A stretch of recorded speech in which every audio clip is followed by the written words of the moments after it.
Inasmuch as many have undertaken to compile a narrative of the things which have been accomplished among us, just as they were delivered to us by those who from the beginning were eyewitnesses and ministers of the word, it seemed good to me also, having followed all things closely for some time past, to write an orderly account for you, most excellent Theophilus, that you may know the truth concerning the things of which you have been informed. I figured since we read most of the first 2 chapters of Luke over the last, hour, you should know how it all begins. Or maybe I just wanted my turn to be a reader.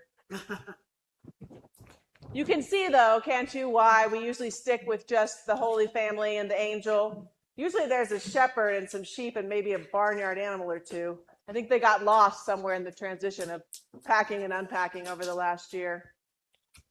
But if we had to add Elizabeth and Zechariah and their baby and all the angels that came to talk to them and Adam and Eve and the prophets, it would get very crowded up there, right? Still, I can imagine poor Luke here, he's like, listen, I'm trying to tell a story here, Theophilus, whoever that is. I'm trying to tell you an important story.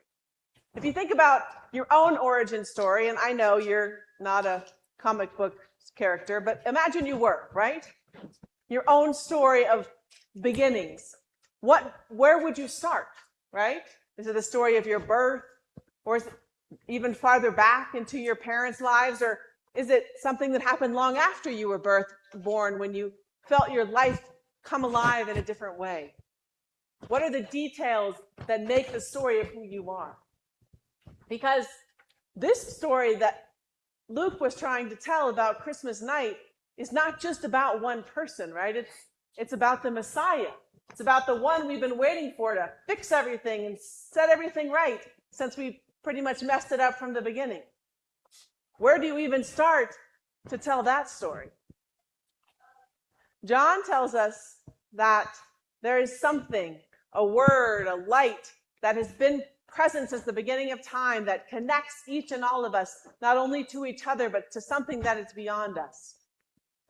And that's a little harder to follow than a mom and a dad and a baby, but it's probably a little closer to an explanation of what happened on this Christmas night. You see, God, who might have done anything, chose to live as one of us. The great unknown, the mystery that is beyond us, became a human being in a manger with some donkeys and some angels and some shepherds to hear Luke tell it, or maybe some wise men came if Matthew was telling the story, or maybe it's just a light that was in everything if John is telling the story. But whatever the details are, the story is the same. God is with us.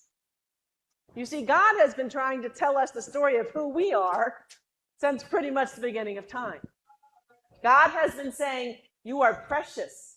You are a beloved child of mine. You are so important. What you do with your life matters. God sent prophet after prophet to try to tell us all about this. And then finally God said, forget it. I'm going to show you. I'm going to come down there and live as a human being and show you how precious human life can be, how important you are to me, how present I am in all the little details of your life. The story of Christmas is a reminder to us that God is with us. God is born among us. Every single time any child is born, it is a reminder of God's presence to us. Every child, every grown-up, whatever the details of their life, is a reminder of God's gift to us.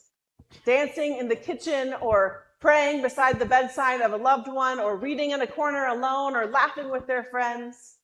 God is present to us in this human life, even when it seems silly, even when it seems broken, even when it seems scary. God is with us. And the way that we tell that story is we live it. And that's not just because we're Episcopalians and we never want to have to go talk too much about Jesus. It's also because that's what Christmas means. It means that whatever the details are, God is in them.